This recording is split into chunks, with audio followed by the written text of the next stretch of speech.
Are you curious about new fantasy releases arriving in July and August? Then keep on watching. So hi my fellow fantasy book lovers and welcome back to my channel, or if you're new here, hi and welcome. My name is Kathy and I'm a fantasy book addict from Belgium. For today's video I compiled a list of books that are releasing in July and August that I am personally interested in and want to read. And these books, some of them I've pre-ordered, some of these are the second or third in a series, but there's also a bunch of new ones. So let's get into the list. The first book on my list is The Irresistible Urge to Fall for Your Enemy by Brigitte Knightley. And this is going to be a first book in a series which is called Dearly Beloaded. And this is described as a slow burn enemies to lovers romantasy duology featuring a scholarly healer and a gentleman assassin. Osric Mordaunt, member of the Faerun Order of Assassins, is in dire need of healing, naturally such is the grim comedy of fate. The only healer who can help him is Arian Fairhim, preemist, scientist, bastion of moral good and member of an enemy order. Arian is desperate for funding to heal the sick, so desperate that, when Osric bribes her to help him, she accepts, even if she detests him and everything he stands for. A forced collaboration ensues. The brilliant woman in STEM is coerced into working with a PhD in murders, much to Arian's disgust. As Osric and Arian work together to heal his illness and investigate the mysterious reoccurrence of a deadly pox, they find themselves ardently denying their attraction, which only fuels the heat between them. So this can be either very good or very bad, but I'm not gonna lie, the cover is here on screen and it looks like something that I might really enjoy. And the release date for this book is set on July 8th. Also on July 8th we get yet another Scarlett St. Clair book. This woman writes at a speed that I cannot comprehend. This new book is called Terror at the Gate and apparently this will follow Lilith. So we will see if this is something that I actually end up picking up, so I'm gonna wait until a few of my friends have read it. And for context, this is the author who wrote the Hades x Persephone series, who's also writing Mountains Made of Glass, Apples Dipped in Gold. So they have, I think, 5 series ongoing, like one of them is completed but 4 others aren't, and it's just a lot of books. But it is romantasy, the romance and the smut in her books generally is very good, so we'll see if I pick it up or not, but I think this is a book that if you're into their writing style that you should keep on your radar. After that, on July 15th, there is the second book in the Spellshop series. It is going to be called The Enchanted Greenhouse by Sarah Beth Durst. I loved the Spellshop. This was like peak romantasy with cozy vibes, low stakes, but still having something going on book.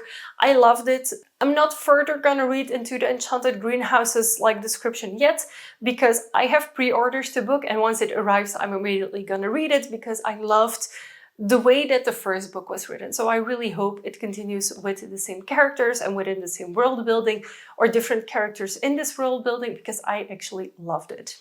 Also on the 15th of July is the third part and I think the conclusion to the Nightshade trilogy, so it's called The Nightshade God. The first one was the Foxglove King, the second one was the Hemlock Queen, which I DNF'd at a few chapters in because I could not get into the book. Now the third book, Nightshade God, is getting released the 15th of July. I will be getting my matching Fairy Loot edition and I will reread these books. Because the reason I DNF'd book 2 is because I felt a little bit of a disconnect between book 1 and book 2, but it had been some time since I read book 1.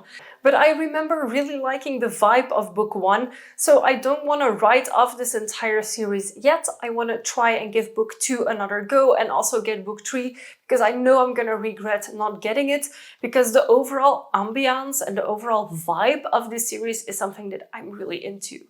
So we'll see how fast I pick this book up, and also it's gonna be a pre-order with Fairy Loot anyway, so it will take a few months or even half a year before it actually gets to me, and then we're in autumn again, which is the perfect time for this type of books. After that, we go to an author that is again quite hit or miss for me, and it is Elise Kova. On the 22nd of July, she releases Arcana Academy, which looks beautiful, and it's going to be the first book in the Arcana Academy series. And let's read the blurb. A woman who wields magical tarot cards lands herself in a false engagement with the headmaster of a mysterious academy in this first installment of an enthralling romantasy series from the best-selling author of A Deal with the Elf King. Clara Greysword has survived the underworld of Eclipse City through thievery, luck, and a whole lot of illegal magic. After a job gone awry, Clara is sentenced to a lifetime in prison for inking tarot cards. A rare power reserved for practitioners at the elite Arcana Academy. Just when it seems her luck has run dry, the Academy's enigmatic headmaster, Prince Kalis, offers her an escape for a price. Kalis believes that Clara is the perfect tool to help him steal a tarot card from the king and use it to recreate an all-powerful card long lost to time. In order to conceal her identity and keep her close, Kalis brings Clara to Arcana Academy, introducing her as the newest first-year student and his bride-to-be. Thrust into a world of arcane magic and royal intrigue, where one misstep will send her back to prison, or worse, Clara finds that the prince she swore to hate may not be what he seems. But can she risk giving him power over the world and her heart, or will she take it for herself? So this sounds like yet another Elise Kova book. I personally liked A Deal with the Elf King. It wasn't the greatest book that I've ever read, but I also have the vampire book on my shelves by them that I still need to read. So depending on if I want to get this book, I might get it, but I might also not. But I think if you like Elise Kova's style, and I know a bunch of you do, this might be worth keeping an eye out on. And then the final book on my radar for July is Immortal Consequences by I.V. or Evie Mary on the 29th of July. This is a beautiful book. The cover is here on screen for you to see. And this is the first book in The Souls of Blackwood Academy. 6 students at Blackwood Academy, an enigmatic boarding school located at the edge of the afterlife, must compete for the once-in-eternity chance to change their fate or risk remaining stuck in purgatory forever. An unputdownable debut full of hairpin twists, shock betrayals, and world-defying love for fans of the Atlas 6. So I'm gonna stop reading there because I really did not like the Atlas 6.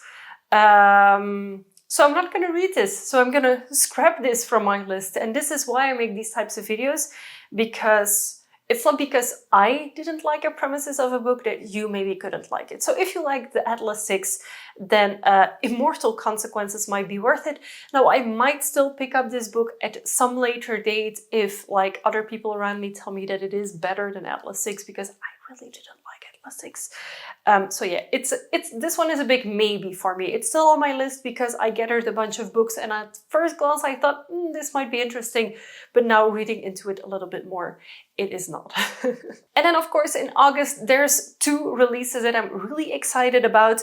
The first one is Accomplice to the Villain. It is book 3 in the Assistant to the Villain, Apprentice to the Villain series. I'm really excited for this. The humor in this book is top-notch. The romance is super slow and frustrating. So slow burn romance to the max, but at a frustrating point in my opinion. It's releasing on the 5th of August, and it is therefore releasing on the same day that the 4th book in the Crowns of Nyaxia series is releasing. It is called The Fallen and the Kiss of Dusk. And it is the book that completes the duology of The Songbird and the Heart of Stone that I have not read yet. If I will read them, I hope I will read them. I will read them together. So I will read them like right after each other, which is something that I prefer doing nowadays with duologies. I would rather wait until the 2nd book is out to read them both together, because if there's too long of a time in between book 1 and book 2, I tend to forget details, and there's not often like a recap at the beginning of the book, which is super frustrating. So I just tend to prefer to read them together when they release. Though there's a bunch more releases releases in 2025 that I'm keeping my eye out on. If you know me a little bit, then Empire of Dawn is like marked in my calendar. It is releasing on the 6th of November and I cannot wait.